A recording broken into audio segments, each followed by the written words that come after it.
Assalamualaikum warahmatullahi wabarakatuh. Perkenalkan nama saya Nurul Hanifah dari kelas manajemen perkantoran nomor absen 51. Di sini saya akan membacakan sebuah kisah tentang tanah yang diberkati.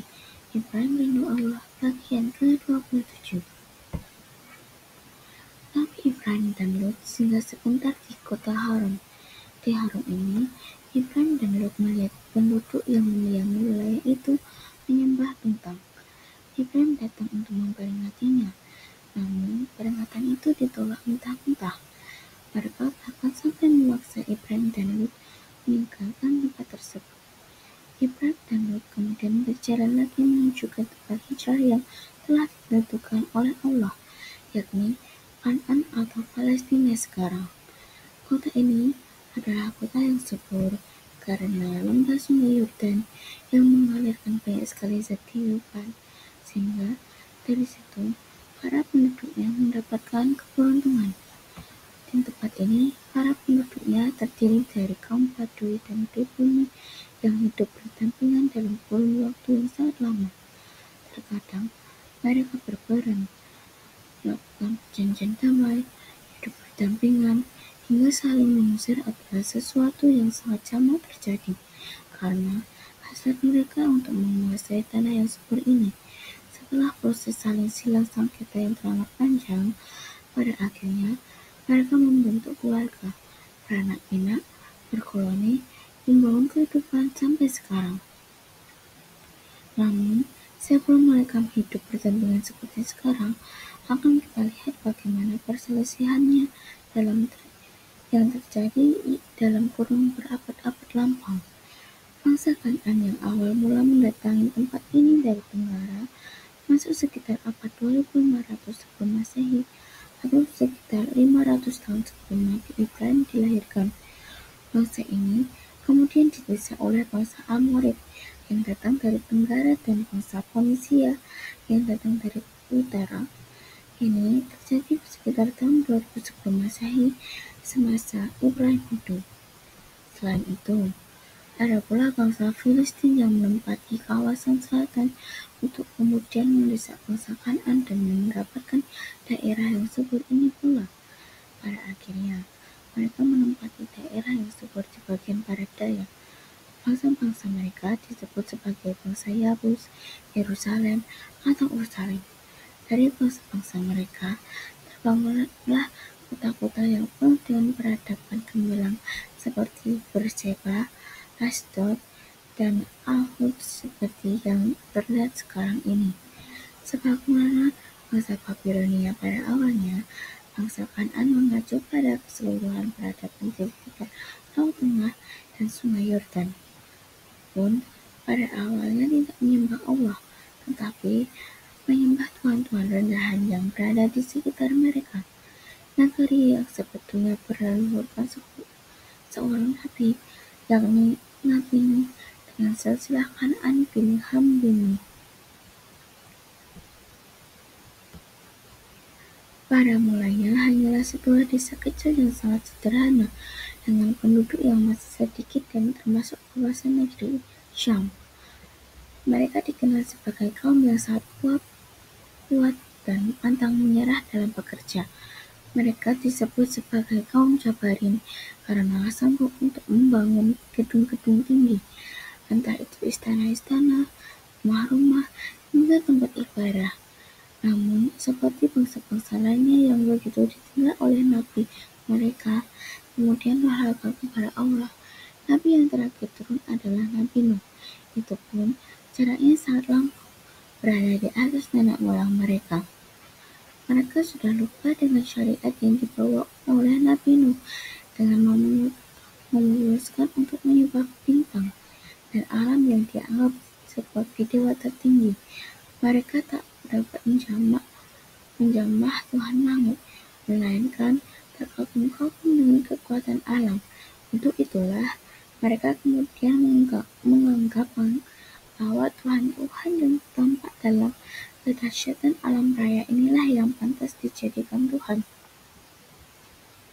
Jika Jika Tuhan tertinggi masyarakat Babilonia adalah dewa Shin atau dewa matahari, sebelum diambil alih oleh dewa Marduk sebagai dewa nasional bangsa Babilonia, dewa utama bangsa Kan'an adalah dewa badai.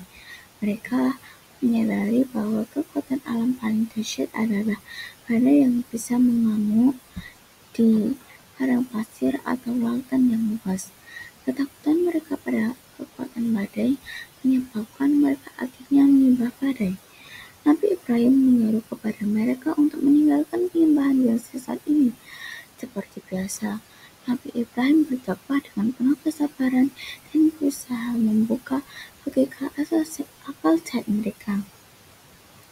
Nabi Ibrahim mempertanyakan mengapa mereka takut kepada badai, sehingga bangsa Kan'an ini tidak menyembah yang menciptakan badai.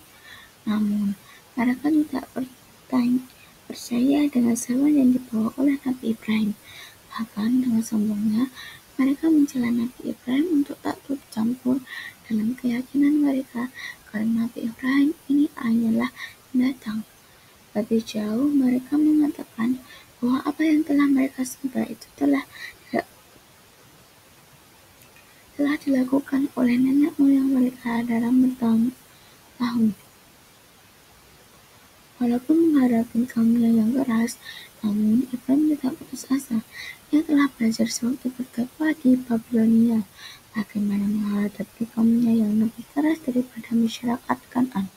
Selama bertahun-tahun, itu pula Nabi Ibrahim berdakwah di negeri Kan'an dengan penuh kesabaran.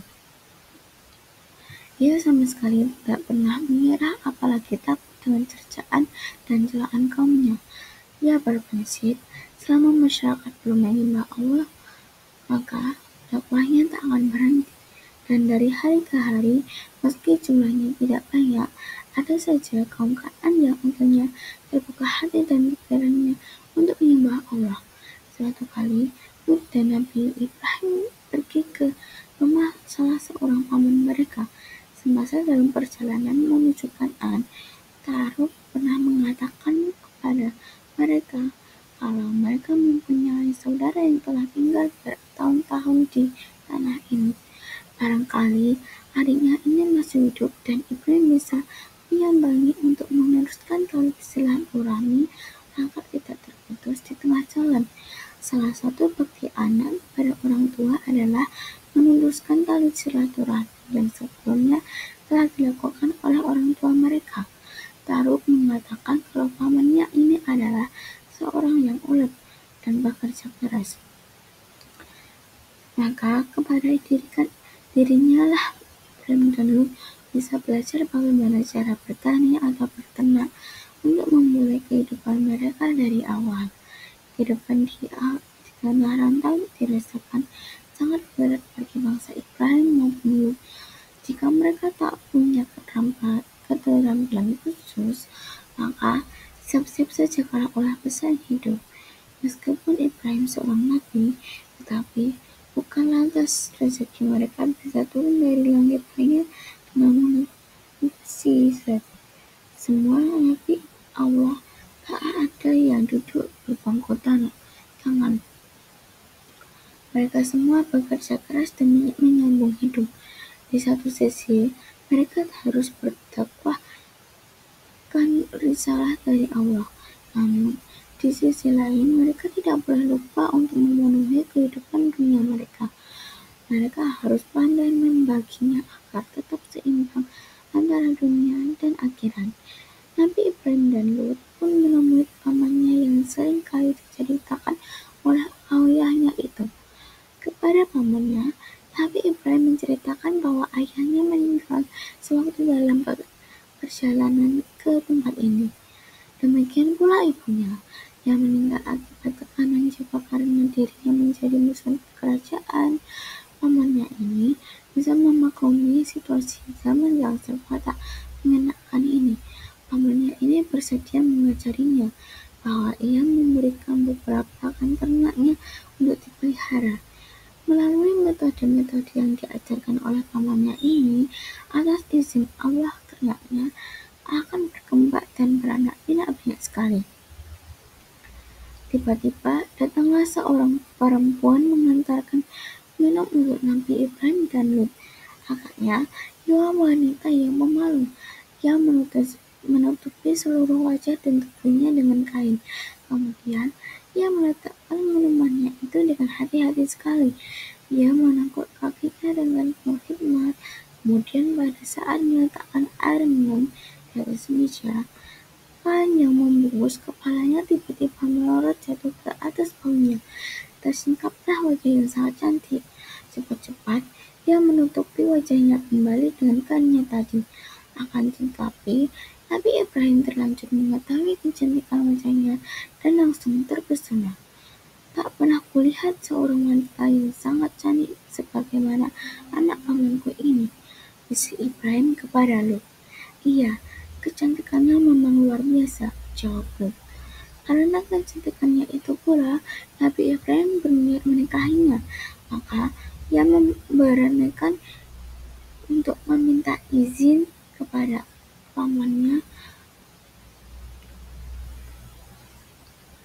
untuk mengutarakan maksudnya.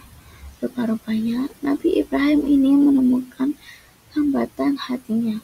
Pasangan jiwa yang begitu melihat wajahnya, Ibrahim langsung tertarik. Paman, aku tertarik dengan gadis itu. Siapakah dia, Paman?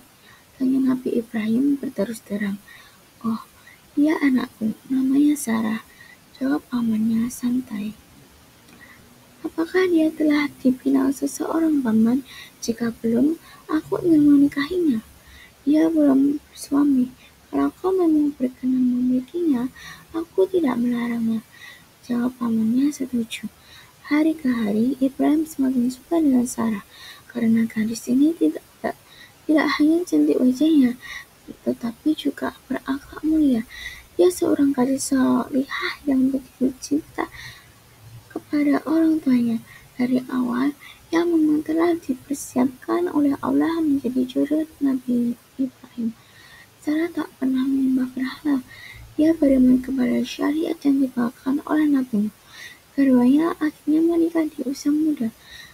Dua orang anak manusia yang sama-sama beriman, sama-sama berakhlak mulia, dan sama-sama saling menjaga diri untuk tidak menyekutukan Allah.